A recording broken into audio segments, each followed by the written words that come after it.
Então tá, mas fala lá. Você falando aqui tá perfeito. Tá, então vamos lá. Vou falar que eu falar é comigo mesmo, adoro falar, tá? Então, Então manda ver, eu quero descansar hoje.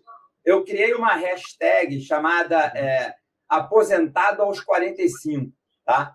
Que eu estou Legal. usando no Instagram, que é exatamente para quem instruir aquela galera de 15 anos que está começando agora, que em 30 anos você pode estar aposentado com salário com Boa. patrimônio milionário, tá? O cara começa aos 15 anos, em 30 anos se aposenta, com 45 anos de idade, o cara está com a pastinha debaixo do braço, tranquilo, boi na sombra, prancha de surf indo para a praia, 10 pau todo mês na conta para ele ficar tranquilo, não se preocupar com salário, com INSS, com aposentadoria. Esquece isso, sabe? Vamos tratar aqui do que interessa, que é juros sobre juros, é ganhar dinheiro no longo prazo, parar de querer ficar rico no dia seguinte, porque esse negócio de querer ficar rico muito rápido, tudo que sobe rápido, desce rápido. E essa planilha, ela automaticamente calcula os valores da aposentadoria. Então, no momento, eu estou com a planilha na tela dizendo R$ 500 de depósito inicial e R$ 500 de depósitos mensais, que é o aporte mensal que você faz, né? Então, mesmo uma pessoa bastante humilde consegue fazer um aporte de R$ 500 por mês, se tiver uma regularidade, uma programação, um casal que trabalha e tem o seu salário, cada um contribui com 250 para complementar lá a sua contribuição, qualquer um consegue fazer esse tipo de trabalho e botar dinheiro lá. Se você fizer isso com regularidade durante 5 anos, fazendo isso aí num rendimento que vai te dar 0,25% ao mês, que é pensar aí que você está ganhando um tesouro direto, que está pagando um CDI, e aí perde as taxas, perde o imposto de renda, no final você fica com 0,25 líquido, você, depois de 5 anos, você vai ter R$ 32.986. São 30.500 de contribuições que você fez, 2.486 de rendimento. Tá? Mas se você segurar isso aí e ficar 30 anos fazendo, você vai ter R$ 292.000. Tá? Aí você vai falar assim, espera aí, 5 vezes 6, 30. 32.900, vou botar R$ 33.000 vezes 6, não dá 290, dá uns R$ 200.000, né? Porque com juros tão baixinho, que é o Tesouro Direto paga muito pouco, né? Tem imposto de renda e tal, você não consegue alavancar muito.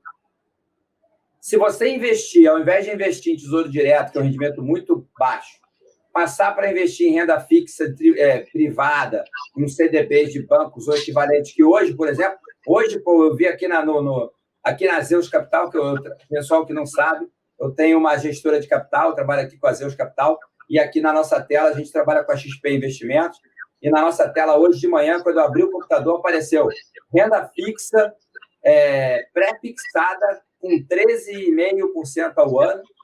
Caraca, IPCA mais 6,5% ao ano. Quer dizer, IPCA mais 6,5%, com IPCA 8%, que está aí, né? Dá 14% ao ano, cara. E é garantido acima da inflação. Então, se você tem um troço desse, você está ganhando aí o CDB, o equivalente de 0,65 ao mês, né? Nesse caso dos 13%, está ganhando muito mais até, tá?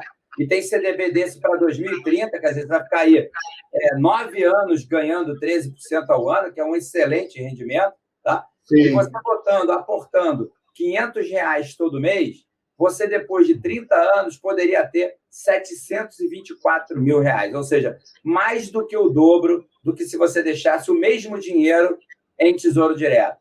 E se você investisse isso num produto mais agressivo, renda variável e outros produtos que consigam te alavancar para trazer uma média ao longo do período de 1% ao mês, né? Por exemplo, nesse caso aí, nós estamos falando da renda de IPCA mais 6%, dá 14%, vai dar mais ou menos 1% ao mês, quer dizer, já dá para chegar nisso, tá? Você atinge R$ 1.782.000. Quer dizer, imagina, você hoje, aportando em Tesouro Direto, ganhar 290 e aportando num produto que é pós-fixado de CDB, de IPCA mais 6, você ir buscar R$ 1.800.000, é quase 6 vezes mais do que você teria se você tivesse em Tesouro Direto apostando nisso aí. E se você só tivesse contribuído os R$ 500 por mês, quanto você teria? R$ 180 mil em 30 anos. Quer dizer, é 10 vezes o valor que você aportou cru, né? Você aportou R$ 180 mil e você vai ter R$ 1.800.000. Quer dizer, é um crescimento dos juros sobre juros exponencial. E aqui falando de uma pessoa que está aportando apenas R$ 500 a vida inteira. Mas pensando que essa pessoa, ao longo da vida, ela vai melhorando o salário dela, né? E que, na média dos 30 anos, ela poderia, por exemplo, estar contribuindo, na média dos 30 anos, né? Com R$ 1.000, tá? Vamos supor que, na média dos 30 anos, ela tivesse aportado R$ 1.000 por mês. Quer dizer, ela começou com 300, passou para 400, passou para 500, passou para 600, chegou a contribuir 1.000, ficou ali com 1.500 no final da vida. Na média dos 30, das contribuições, dos 30 anos que ela contribuiu, ela contribuiu uma média de R$ 360 mil, tá? Em 30 anos, né? Então, você teria um dinheiro no banco com investimentos um pouco mais agressivos, né, que te dessem 13% ao ano, capitalizados, né, 1% ao mês, você teria aí R$ 3,5 milhões. Esse dinheiro, 1% de R$ 3,5 milhões, dá quanto aí? Dá R$ 35 mil por mês? Você vê? É isso aí. Uma pessoa que ganhava, porque para aportar só R$ 1.000 por mês, provavelmente é um casal que ganha no máximo R$ 5, R$ 6 mil por mês, né? E você poderia passar a ter um salário 5 vezes o que você recebia. Se você falar, não, quando eu atingir o salário que eu ganho, eu paro de trabalhar e vou ficar na minha casa lá de praia, vivendo lá no meu terreninho que eu comprei lá na praia. Você já podia ter parado de trabalhar aos 20 anos de contribuição, porque você já teria R$ 1 milhão, e R$ 1 milhão a 1% dá R$ 10 mil por mês. É muito mais do que esse casal estava ganhando aí no fim da vida. Poderia já parar de trabalhar e viver só dos seus rendimentos, né, Paulo? Quer dizer, é o milagre do juros sobre juros. É isso aí. Não, muito bom, excelente exercício. Estou até achando aqui, estou pensando em contratar você para fazer minhas lives, hein? Falando assim. Então, acho que esse exercício é muito legal porque ele dá uma visão e olha que nós que já estamos, acredito que você também, com mais de 50 anos, chegar aos 45 anos com um respaldo financeiro desse tamanho não é nada mal. E não para por aí, né? Dá uma tranquilidade de você falar assim, poxa, agora eu tenho tranquilidade, não pretendo parar de trabalhar, vou alavancar mais um pouco, mas se algo acontecer comigo, ou se acontecer alguma coisa como agora foi uma pandemia, e você ficar desempregado, você sabe que você não vai passar necessidade, que o dinheiro vai te sustentar, entendeu? Então, assim, exatamente. É um suporte, é um colchão muito bom para você ter tranquilidade, né, Paulo? Isso aí dá opção na vida, né? Você pode trabalhar por opção e não por obrigação. Não aturar o chefe chato e falar, vou mandar esse cara pastar e vou procurar um emprego que eu tenho um chefe que eu goste, né? Tudo que a gente não pode fazer nesse jogo é perder dinheiro, né, Paulo? Exato, uma das estratégias importantes que eu sempre procuro ensinar é reduzir carga tributária nos seus investimentos. Então, ao mesmo tempo que a gente busca maximizar retorno, maximizar dividendos, a gente procura minimizar carga tributária, porque cada possibilidade de você minimizar a carga tributária é a margem que você está ganhando. Sem dúvida alguma, sem dúvida alguma. E eu acho que faz muita diferença no longo prazo. Acho não, eu tenho provas, está aí os números na tela, né? Os juros sobre os juros no longo prazo, entendeu? Então, assim, é você saber que se você entende toda a tributação dos seus investimentos, saber balancear sua carteira tributariamente para você se proteger ao longo do tempo, permite que você, lá na frente, faça melhores escolhas. É isso que a gente está falando para vocês aqui, pessoal. Que o mais importante é, no longo prazo, as suas escolhas não atrapalharem o seu crescimento. Permitir que você alavanque o crescimento com os juros sobre juros ao longo do tempo. Então, é esse o ponto mais importante aqui, tá? Que é crescer o investimento ao longo do tempo. Não sei como é que é isso. Não, então, até o Marlon Brando aqui está dizendo, ideal para mim não é recomendação, é esquecer VGBL e PGBL. Então, assim, eu também não sou muito a favor de você investir em plano de previdência privada, porque tem várias desvantagens, e o Roberto aí já mencionou algumas delas, né? E a principal é realmente, assim, sem falar na questão dos tributos, ainda tem taxa administrativa. Então, eu defendo a bandeira de você ser o seu próprio gestor. Fundo de investimento, assim, é complicado, porque tem que ver qual é a categoria do fundo, qual é a filosofia do gestor ou da equipe de gestão, qual é o histórico, enfim, tem várias subcategorias de fundo de investimento. Então, eu sou defensor de você construir renda passiva. Eu gosto de ver o dinheiro entrando na minha conta, né? Cash is king, o caixa é rei. Então, é sempre trabalhando muito a liquidez, sempre trabalhando muito o fluxo de caixa e construir essa renda, porque eu também gosto daquele conceito, né, do pai rico, pai pobre, que a independência financeira ela acontece a partir do momento que você tem uma renda passiva que é igual ou maior aos seus gastos.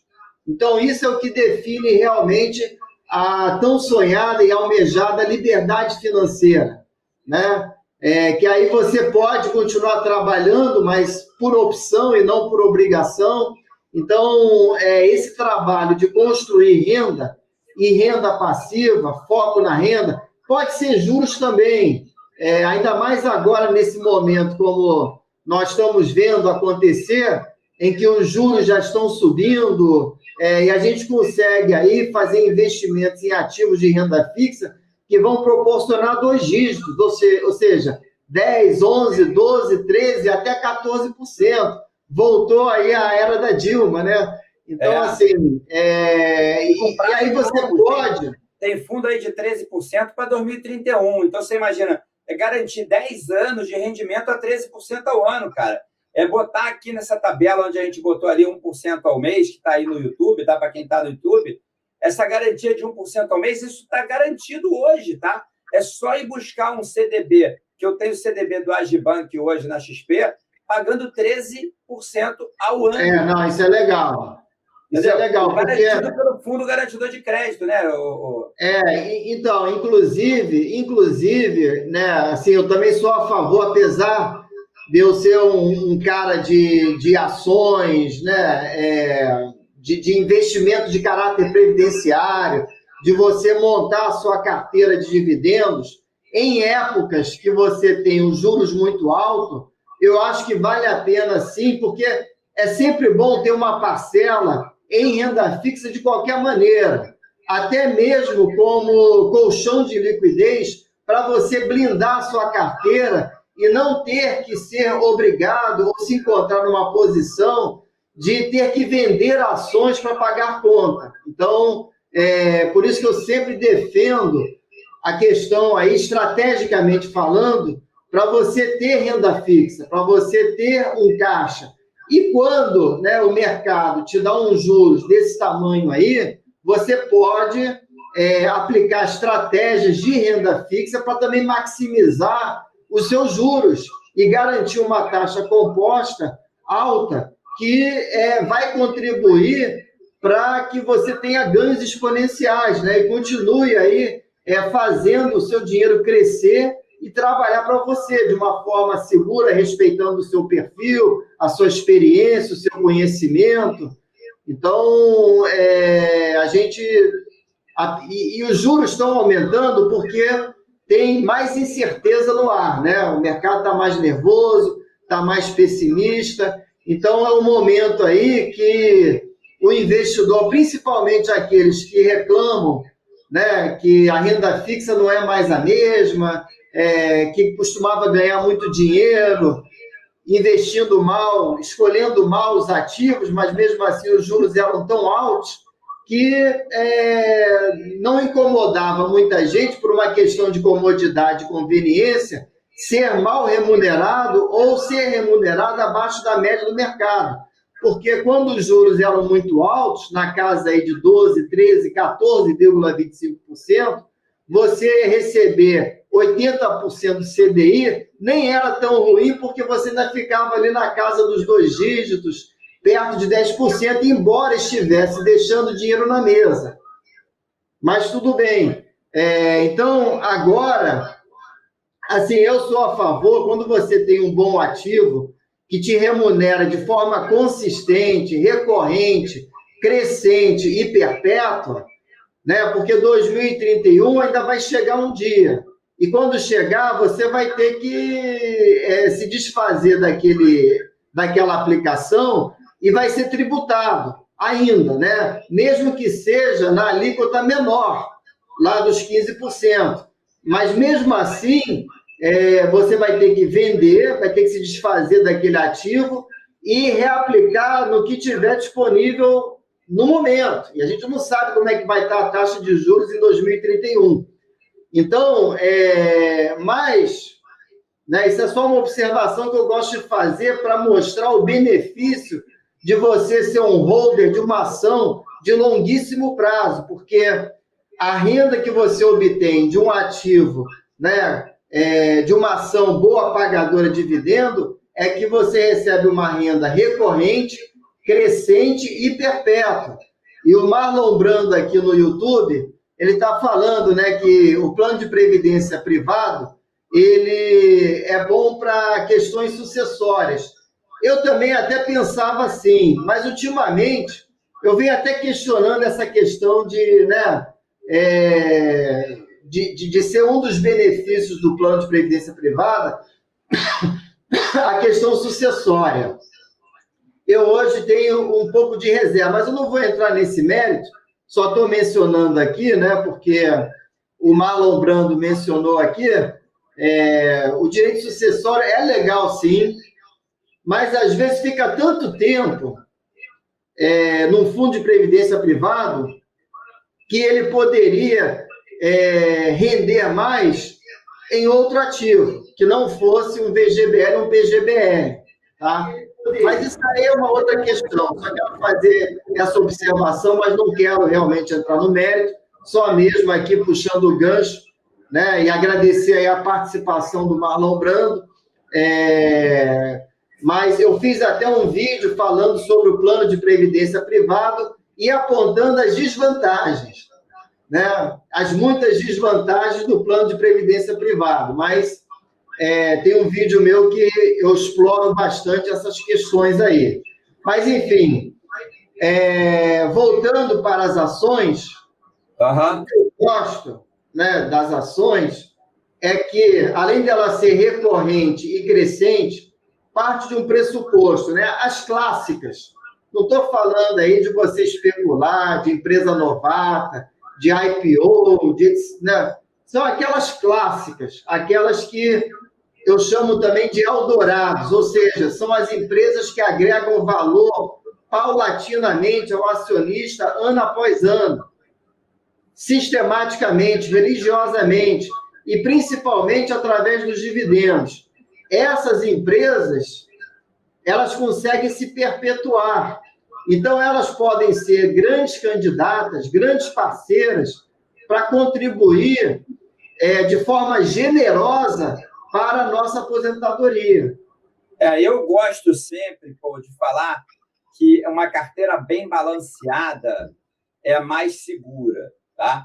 Então, eu entendo que renda variável tem aquela regrinha americana, né? Outro dia eu estava conversando com um amigo, ele lembrou disso, daquele livrinho americano que tem uma regrinha que diz assim, você pega esse número 100, diminui a tua idade, esse número que sobrou é o percentual da carteira que você põe em ações.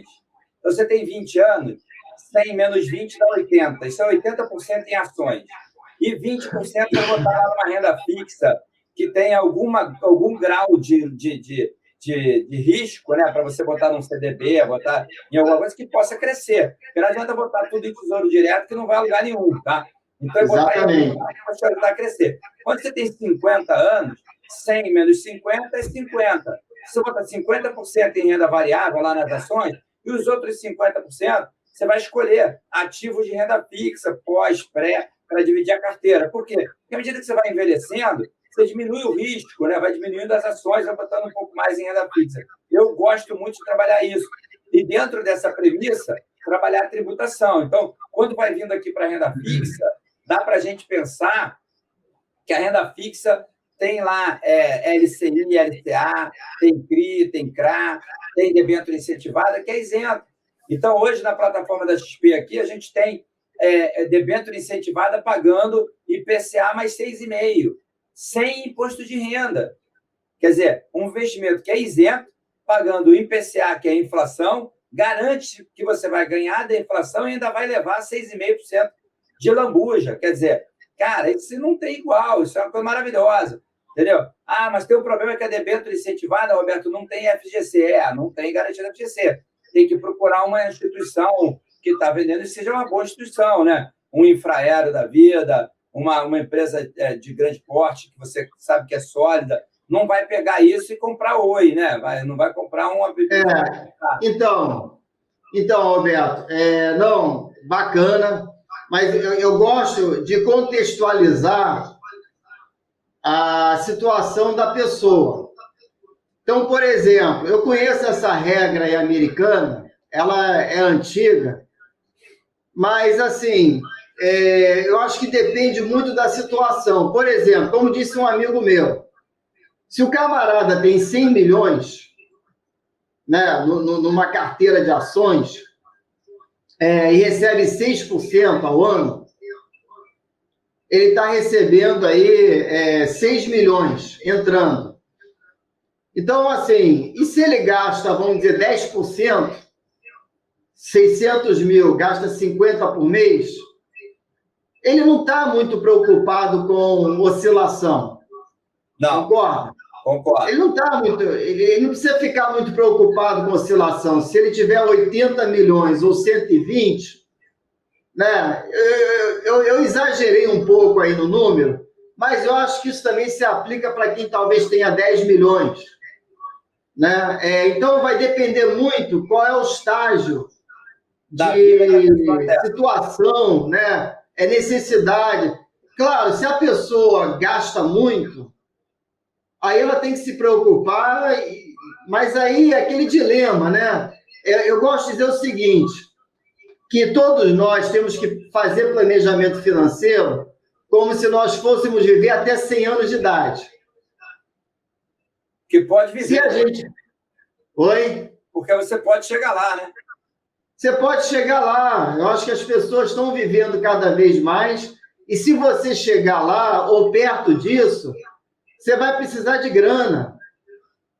Não tem como. Então, e a outra coisa, as pessoas, à medida que vão ganhando dinheiro, ou aprendendo a ganhar dinheiro e administrar dinheiro, elas também vão aprendendo a administrar e a lidar com risco. Com certeza. Com certeza. E saber minimizar risco. Né? Então, é claro, aí a gente entra aí um pouquinho mais a fundo em questões de gestão estratégica para a pessoa física, não é nem gestão de fundo, não. Então, assim, o que eu gosto de avaliar é quanto que eu tenho de liquidez. Então, meus colchões de liquidez. Entendi. Porque eu quero a minha carteira blindada. E além do colchão de liquidez, eu quero saber quanto de caixa eu está entrando. Como se fosse um negócio. Né? Você está tocando lá o negócio, todo empresário sabe disso. Ele tem um olho no negócio e o outro olho no caixa. É claro. Claro. Senão ele quebra. Às vezes ele não quebra porque ele não está dando lucro. Não é? Às vezes ele está dando lucro, mas ele não tem liquidez. Famílias, às vezes, têm patrimônio, mas não têm liquidez. A crise de 2008 foi uma crise de falta de liquidez. Tinha lá o colateral, que eram os imóveis, mas o fluxo estancou. E aí derrubou, né? Derrubou muita gente de Wall Street. Mas, enfim, isso é outro papo. Então, a liquidez é sempre um termômetro importante. Não é nem quanto dinheiro a pessoa tem de patrimônio, aquela coisa toda, não. A liquidez, você olha para o Warren Buffett, quanto que ele tem lá em caixa? Só de caixa ele tem 120, 130, 150 bilhões de dólares. E ele tirou, não fez nem cosquinha, os 500 milhões que ele colocou no Nubank, não fez nem cosquinhas no caixa dele. Foi o rendimento do mês, né? Pô, acho que não foi nem... Não, acho que mais, ele ganha mais do que 500 milhões por mês. De rendimento. Só de dividendos. Não é nem de... Não estou falando de valor de ação, não. Só de earnings. É verdade. É todo dia entrando milhões e milhões para o cara ter um caixa de 150 bilhões, né? É muita grana. Muita grana. Se render 1%, é 1 bilhão ao ano só de renda fixa lá nos Estados Unidos, a 1% por ano, cara. É verdade, é verdade. Então, o cara não sabe o que fazer com tanto dinheiro. E ele diz que ele odeia isso. Mas isso é outra coisa. Verdade. Faz parte aí da estratégia, né? Minimizar a carga tributária, minimizar custo administrativo e maximizar os rendimentos. Não tem muito segredo, não. Eu vejo muito isso. Então, assim, tem que tomar muito cuidado, viu, Paulo? Muita gente botando dinheiro aí para fora sem saber o que está fazendo. Eu sempre digo que eu acho que a oportunidade está aqui no Brasil. Aqui está mais barato você comprar, ainda mais agora com essa queda da Bolsa, os yields. Então, assim, é dividendo ao extremo.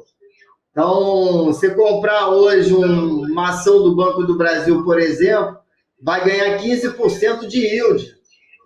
Então, é aquela coisa, tem que olhar e respeitar o perfil. Os juros e os dividendos estão bem competitivos. Aí, realmente, vai de cada um, como que quer estruturar a carteira, como que quer fazer a gestão, né? Qual é o foco, qual é o objetivo, qual o estágio da vida, quais são as necessidades e demandas da vida que está passando.